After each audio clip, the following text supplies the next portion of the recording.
Bonjour, bonjour bien-aimés. Notre Dieu est bon, il est redoutable. Nous rendons grâce à Jésus-Christ de Nazareth qui nous a gardés, qui nous garde et qui nous gardera. Nous rendons grâce à Jésus-Christ de Nazareth qui tient nos vies entre ses mains. C'est lui qui nous venge, c'est lui qui nous les secours qui ne manquent jamais dans la détresse. C'est lui qui nous garde et qui nous protège. Nous pouvons le dire comme les psalmistes, l'Éternel est mon berger, je ne manquerai de rien. Alléluia, parce que Jésus-Christ est celui qui nous comble de ses biens. Alléluia. Merci Seigneur Jésus-Christ pour ta fidélité, pour ton amour. Tu renouvelles tes bontés chaque matin, Seigneur, et ta grâce nous accompagne. Tu es Dieu et tu es merveilleux. Merci de bénir ces moments où nous voulons entrer en contact avec ta parole. Bénis ta parole dans nos cœurs, dans le nom de Jésus-Christ. Amen. Amen, amen. Bien-aimés dans le Seigneur, que Dieu vous bénisse. Nous sommes ensemble, nous allons lire 1 Roi chapitre 2, nous allons écouter, je vais mettre ce qui est déjà enregistré, Ézéchiel 33, prenez vos Bibles, prenez vos smartphones, partout où vous avez les supports bibliques bien-aimés dans le Seigneur, nous allons lire Galates 6, les psaumes 72 et Proverbes 24 de 11 à 12, je vais les lire, que Dieu vous bénisse. Notre Dieu est bon, alléluia. Il est bon, il est bon, il est bon. Nous commençons par 1 Roi au chapitre 2.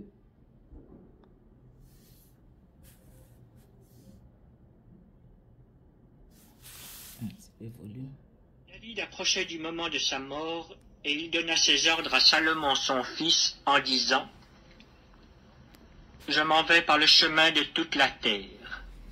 Fortifie-toi et sois un homme.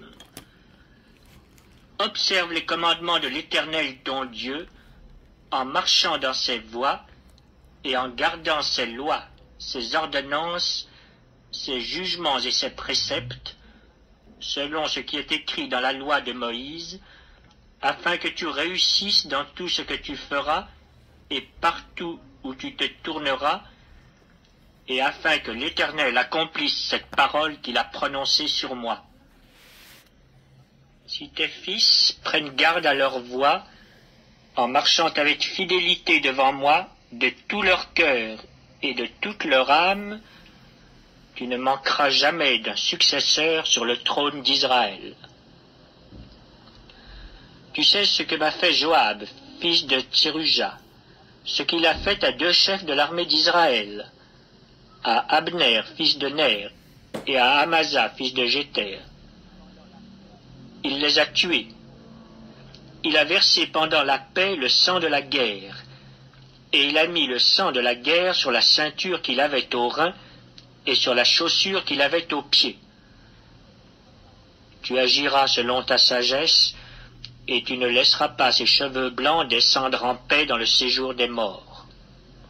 Tu traiteras avec bienveillance les fils de Barzilaï, le Gaaladite, et ils seront de ceux qui se nourrissent de ta table, car ils ont agi de la même manière à mon égard en venant au-devant de moi lorsque je fuyais Absalom ton frère. Voici, tu as près de toi Shimei, fils de Guéra, benjamite de Bachurim. Il a prononcé contre moi des malédictions violentes le jour où j'allais à Mahanaïm. Mais il descendit à ma rencontre vers le Jourdain, et je lui jurai par l'Éternel en disant « Je ne te ferai point mourir par l'épée. » Maintenant tu ne le laisseras pas impuni, car tu es un homme sage, et tu sais comment tu dois le traiter. Tu feras descendre ensanglantés ses cheveux blancs dans le séjour des morts. David se coucha avec ses pères, et il fut enterré dans la ville de David. Le temps que David régna sur Israël fut de 40 ans. À Hébron, il régna 7 ans, et à Jérusalem, il régna 33 ans. Salomon s'assit sur le trône de David son père, et son règne fut très affermi. Adonijah, fils de Haggit, alla vers Bathsheba, mère de Salomon. Elle lui dit « Viens-tu dans des intentions paisibles » Il répondit, oui. Et il ajouta, j'ai un mot à te dire. Elle dit, parle.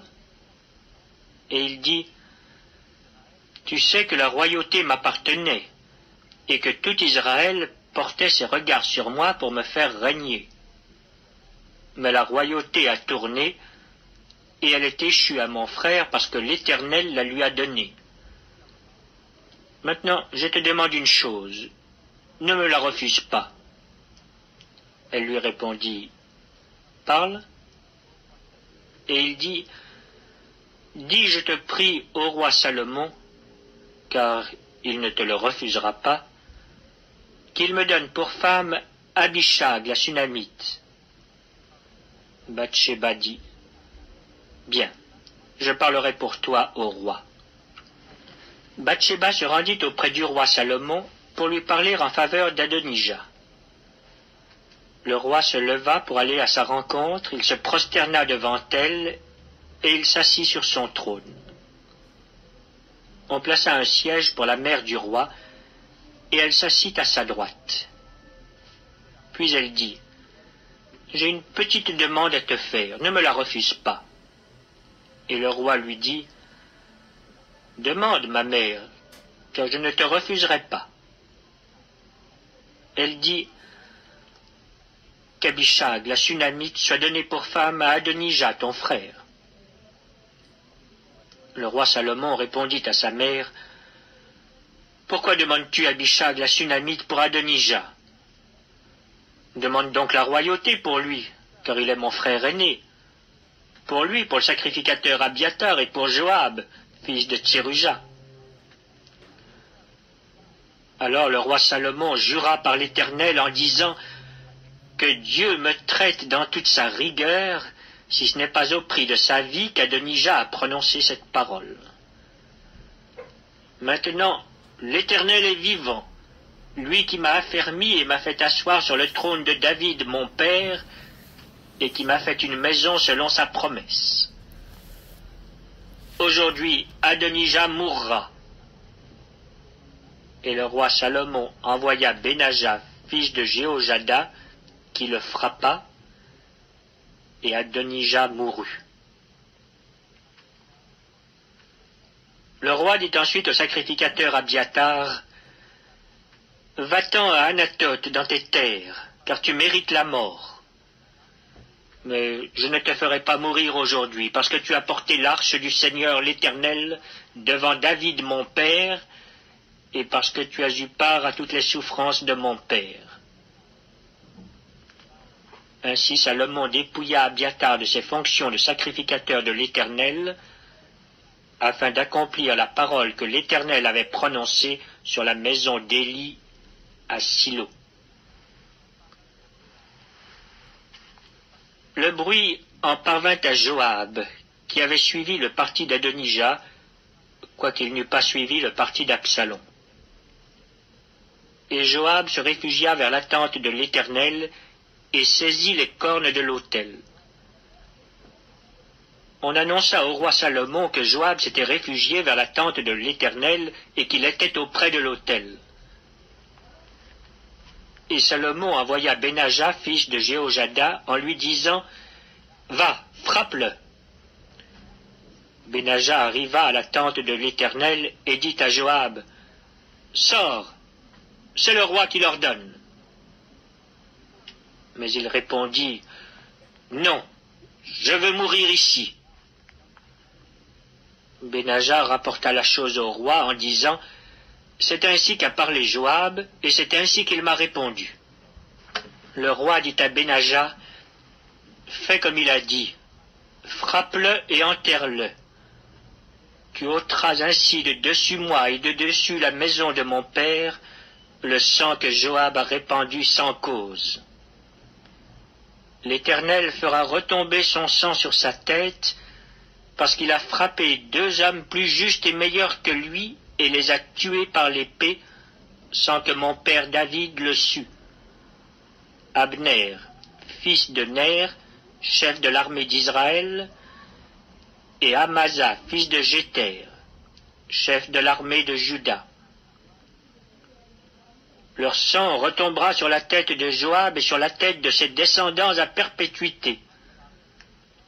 Mais il y aura paix à toujours, de par l'Éternel, pour David, pour sa postérité, pour sa maison et pour son trône.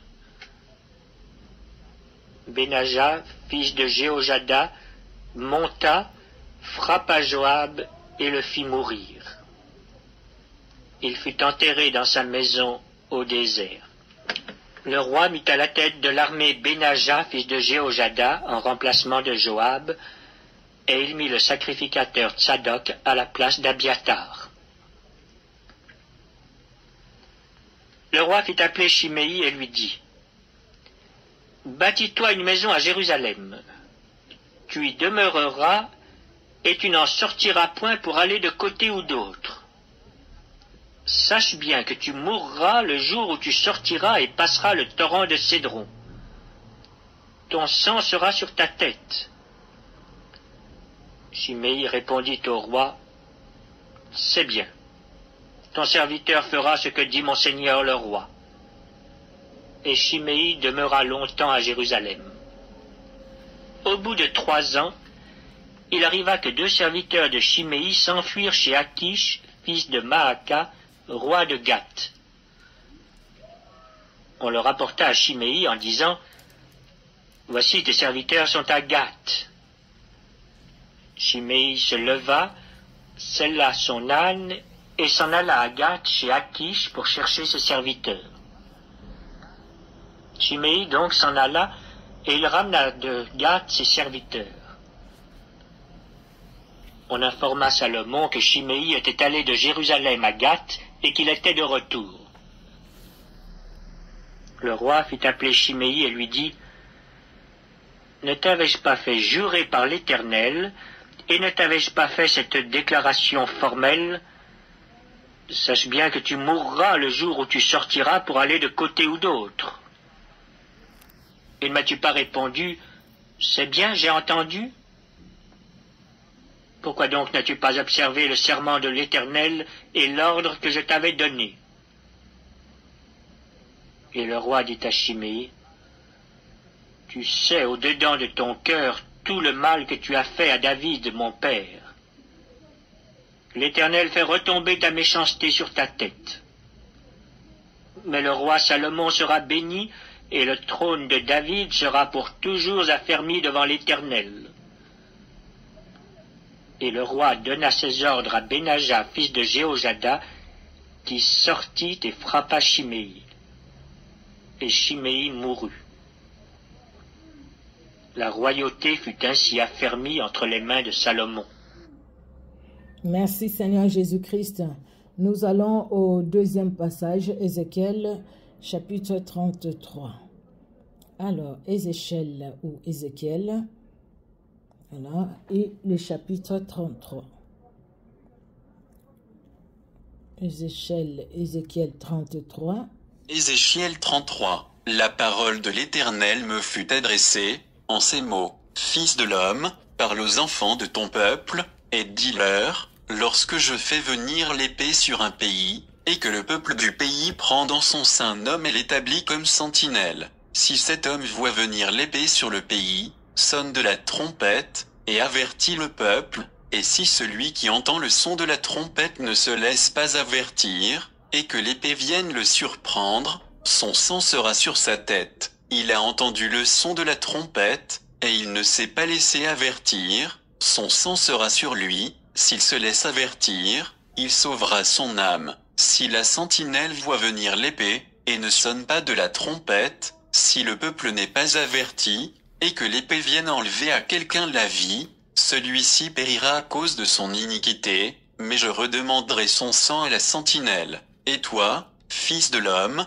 je t'ai établi comme sentinelle sur la maison d'Israël. Tu dois écouter la parole qui sort de ma bouche, et les avertir de ma part. Quand je dis au méchant, méchant, tu mourras si tu ne parles pas pour détourner le méchant de sa voie, ce méchant mourra dans son iniquité, et je te redemanderai son sang. Mais si tu avertis le méchant pour le détourner de sa voie, et qu'il ne s'en détourne pas, il mourra dans son iniquité, et toi tu sauveras ton âme. Et toi, fils de l'homme, dis à la maison d'Israël, vous dites, nos transgressions et nos péchés sont sur nous, et c'est à cause d'eux que nous sommes frappés de langueur. Comment pourrions-nous vivre? Dis-leur, je suis vivant, dit le Seigneur, l'Éternel. Ce que je désire, ce n'est pas que le méchant meure, c'est qu'il change de conduite et qu'il vive. Revenez, revenez de votre mauvaise voie, et pourquoi mourriez-vous, maison d'Israël? Et toi, fils de l'homme, dis aux enfants de ton peuple, la justice du juste ne le sauvera pas au jour de sa transgression, et le méchant ne tombera pas par sa méchanceté le jour où il s'en détournera. De même que le juste ne pourra pas vivre par sa justice au jour de sa transgression. Lorsque je dis au juste qu'il vivra, s'il se confie dans sa justice et commet l'iniquité, toute sa justice sera oubliée, et il mourra à cause de l'iniquité qu'il a commise. Lorsque je dis au méchant, tu mourras s'il revient de son péché et pratique la droiture et la justice, s'il rend le gage, s'il restitue ce qu'il a ravi, s'il suit les préceptes qui donnent la vie, sans commettre l'iniquité, il vivra, il ne mourra pas. Tous les péchés qu'il a commis seront oubliés, il pratique la droiture et la justice, il vivra. Les enfants de ton peuple disent, la voie du Seigneur n'est pas droite, c'est leur voie qui n'est pas droite. Si le juste se détourne de sa justice et commet l'iniquité, il mourra à cause de cela. Si le méchant revient de sa méchanceté et pratique la droiture et la justice, il vivra à cause de cela. Vous dites, la voie du Seigneur n'est pas droite. Je vous jugerai chacun selon ses voies,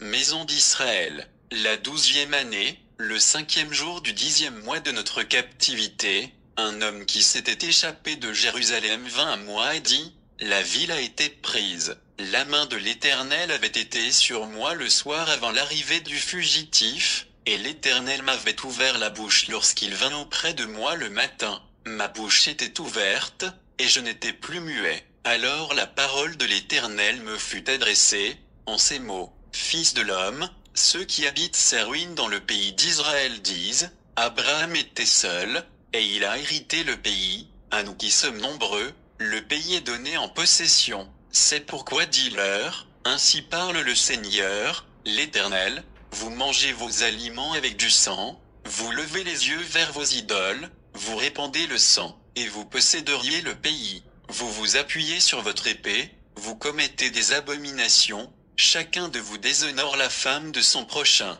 et vous posséderiez le pays. Dis-leur, ainsi parle le Seigneur, l'Éternel, je suis vivant. Ceux qui sont parmi les ruines tomberont par l'épée, ceux qui sont dans les champs, j'en ferai la pâture des bêtes, et ceux qui sont dans les forts et dans les cavernes mourront par la peste. Je réduirai le pays en solitude et en désert, l'orgueil de sa force prendra fin, les montagnes d'Israël seront désolées, personne n'y passera, et ils sauront que je suis l'Éternel, quand je réduirai le pays en solitude et en désert, à cause de toutes les abominations qu'ils ont commises. Et toi, fils de l'homme, les enfants de ton peuple s'entretiennent de toi près des murs et aux portes des maisons, et ils se disent l'un à l'autre, chacun à son frère, venez donc, et écoutez quelle est la parole qui est procédée de l'Éternel. Et ils se rendent en foule auprès de toi, et mon peuple s'assied devant toi, ils écoutent tes paroles, mais ils ne les mettent point en pratique, car leur bouche en fait un sujet de moquerie, et leur cœur se livre à la cupidité. Voici, tu es pour eux comme un chanteur agréable, possédant une belle voix, et habile dans la musique. Ils écoutent tes paroles, mais ils ne les mettent point en pratique. Quand ces choses arriveront, et voici, elles arrivent, ils sauront qu'il y avait un prophète au milieu d'eux. Ézéchiel 33, Nous allons lire Galates chapitre 6. Alors, Galates chapitre 6. Voilà, c'est pas beaucoup. Galates chapitre 6. Épître de Paul aux Galates, chapitre 6. Frères, si un homme vient à être surpris en quelque faute, vous qui êtes spirituels, redressez-le avec un esprit de douceur. Prends garde à toi-même, de peur que tu ne sois aussi tenté. Portez les fardeaux les uns des autres, et vous accomplirez ainsi la loi de Christ. Si quelqu'un pense être quelque chose, quoiqu'il ne soit rien, il s'abuse lui-même. Que chacun examine ses propres œuvres, et alors il aura sujet de se glorifier pour lui seul, et non par rapport à autrui. Car chacun portera son propre fardeau. Que celui à qui l'on enseigne la parole fasse part de tous ses biens à celui qui l'enseigne. Ne vous y trompez pas, on ne se moque pas de Dieu. Ce qu'un homme aura semé, il le moissonnera aussi. Celui qui sème pour sa chair, moissonnera de la chair la corruption. Mais celui qui sème pour l'esprit, moissonnera de l'esprit la vie éternelle. Ne nous lassons pas de faire le bien, car nous moissonnerons au temps convenable, si nous ne nous relâchons pas. Ainsi donc, pendant que nous en avons l'occasion, pratiquons le bien envers tous, et surtout, envers les frères en la foi. Voyez avec quelle grande lettre je vous ai écrit de ma propre main. Tous ceux qui veulent se rendre agréables selon la chair vous contraignent à vous faire circoncire, uniquement afin de ne pas être persécutés pour la croix de Christ. Car les circoncis eux-mêmes n'observent point la loi, mais ils veulent que vous soyez circoncis pour se glorifier dans votre chair. Pour ce qui me concerne, loin de moi la pensée de me glorifier d'autre chose que de la croix de notre Seigneur Jésus-Christ, par qui le monde est crucifié pour moi, comme je le suis pour le monde. Car ce n'est rien que d'être circoncis ou incirconcis. Ce qui est quelque chose, c'est d'être une nouvelle créature. Paix et miséricorde sur tous ceux qui suivront cette règle et sur l'Israël de Dieu. Que personne désormais ne me fasse de la peine, car je porte sur mon corps les marques de Jésus. Frères, que la grâce de notre Seigneur Jésus-Christ soit avec votre esprit. Amen. Amen, amen, amen. Car ce n'est rien que d'être circoncis ou incirconcis. Ce qui est quelque chose, c'est d'être une nouvelle créature. Alléluia. Être une nouvelle créature, être né de nouveau en Jésus-Christ de Nazareth. Et ça, c'est très important. Parce que si on n'est pas né de nouveau, on ne verra pas Jésus-Christ. On ne le verra pas. Il faut être né de nouveau. Être né de nouveau, c'est accepter Jésus-Christ comme Sauveur et Seigneur. C'est accepter de vivre sa parole dans sa vie. C'est accepter de se repentir et de vivre la vie de Christ par sa parole. Nous allons lire, bien-aimés dans le Seigneur, le psaume 72. De Salomon, ô Dieu, donne tes jugements au roi et ta justice au fils du roi. Il jugera ton peuple avec justice et tes malheureux avec équité.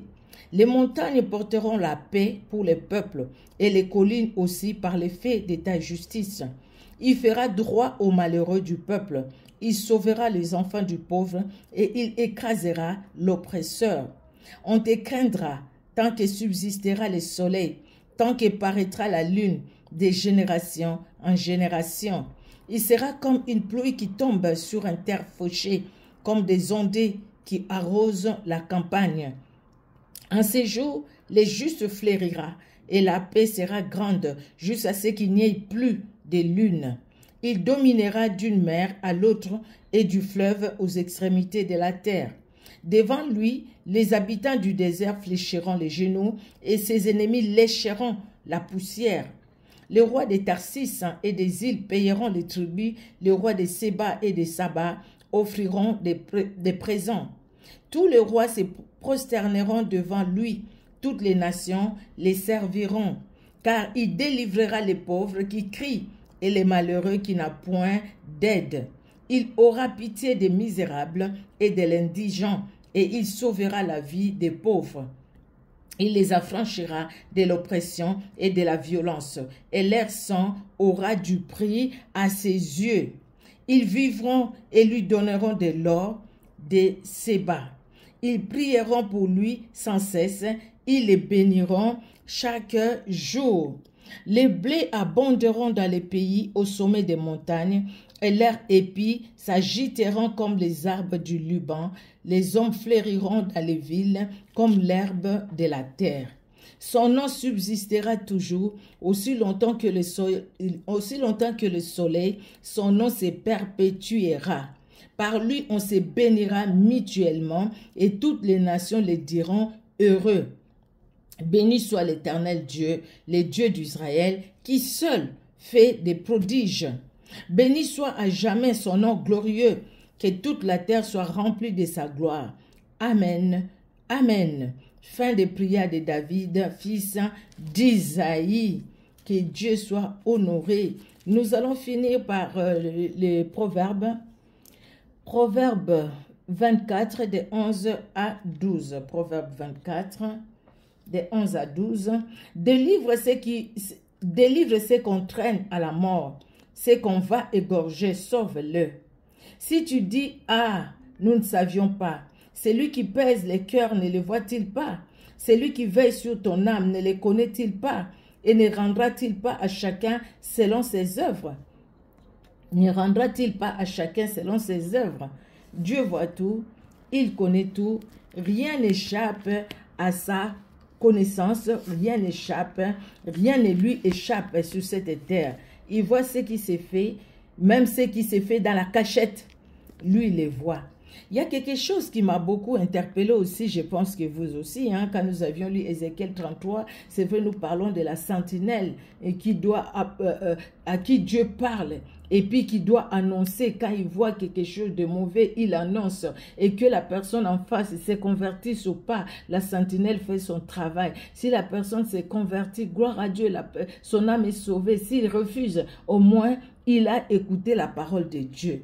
Alors, les versets 13 et 14, lorsque j'ai dit au juste qu'il vivra, s'il se confie dans sa justice et commet l'iniquité, toute sa justice sera oubliée et il mourra à cause de l'iniquité qu'il a commise.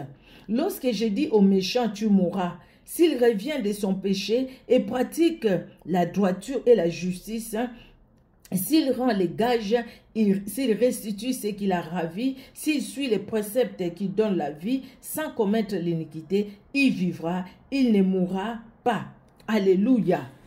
Vous savez, il y a cette doctrine qui dit, écoutez, vous avez été sauvés, vous avez le salut, voilà c'est tout, vous ne pouvez pas perdre votre salut aussi longtemps que vous avez reçu Jésus-Christ, quelle que soit la vie que vous pouvez vivre, quels que soient les péchés que vous pouvez commettre, Jésus-Christ sera toujours dans votre vie, vous serez toujours sauvés. Vous voyez que la Bible nous montre que ceux qui disent ça, c'est vraiment des menteurs. Parce que si quelqu'un qui est bien aujourd'hui, quelqu'un qui suit Jésus-Christ aujourd'hui, mais après cette personne-là abandonne la voie de Jésus-Christ, la personne commence à vivre dans les péchés, il se plaît dans les péchés, et que Jésus-Christ revient, ou que la mort trouve cette personne-là a perdu son salut, parce qu'au fait, il avait Jésus-Christ, et puis il a renié au fait la foi, il a renié Jésus-Christ. Mais cette personne qui agissait très mal, cette personne qui ne connaissait pas le Seigneur, et cette personne qui ne faisait aucun cas de tout ce qui est parole de Dieu. Et cette parole-là, cette personne-là, en contact avec la parole, il se répand, il demande pardon à Dieu. Cette personne-là qui pouvait mourir, aller en enfer, mais cette personne sera sauvée. Pourquoi? Parce que cette personne, il a reconnu l'autorité de Jésus-Christ et il a refusé de faire le mal. La Bible nous dit, s'il restitue même ce qu'il a fait, oui, la réparation. Cette personne qui dit comme Zachée, j'ai mal agi, voilà, je rendrai à chacun tout ce que je lui ai dérobé, tout ce que j'ai volé. Si je prie un, j'en rendrai deux. Le mal que j'ai fait, je me répands du mal que j'ai fait. Les personnes que je dois aller demander pardon, j'y vais, je demande pardon à ces personnes-là. Et je ne vais pas dire, écoutez, moi je suis spirituel, c'est eux qui doivent venir me demander pardon. Nous pouvons aussi demander pardon. Bien aimé, si nous avons mal agi, c'est vraiment notre vie spirituelle au fait. C'est notre vie spirituelle, c'est notre marche chrétienne. Nous devons vraiment marcher dans la crainte de Dieu. Que Dieu bénisse sa parole dans nos cœurs. Que Dieu vous bénisse, et vous qui nous suivez sur Facebook et vous qui nous suivez aussi sur YouTube. Soyez richement bénis. On se donne rendez-vous pour la prochaine lecture biblique. Au revoir.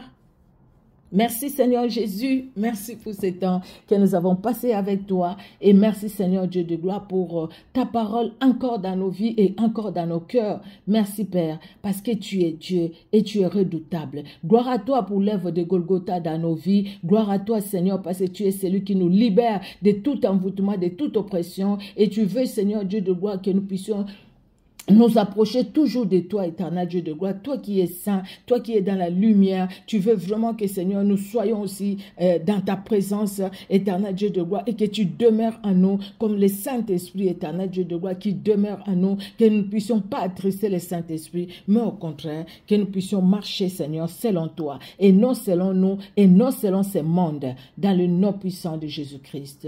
Amen. Merci Seigneur pour nos sœurs, nos frères qui nous suivent sur Facebook et ceux qui nous suivent aussi sur YouTube. Merci de bénir tout un chacun et la famille et nos familles aussi Seigneur, qu'ils demeurent bénis dans ta sainte présence. Au nom de Jésus-Christ. Amen. Amen, amen, amen. Soyez bénis.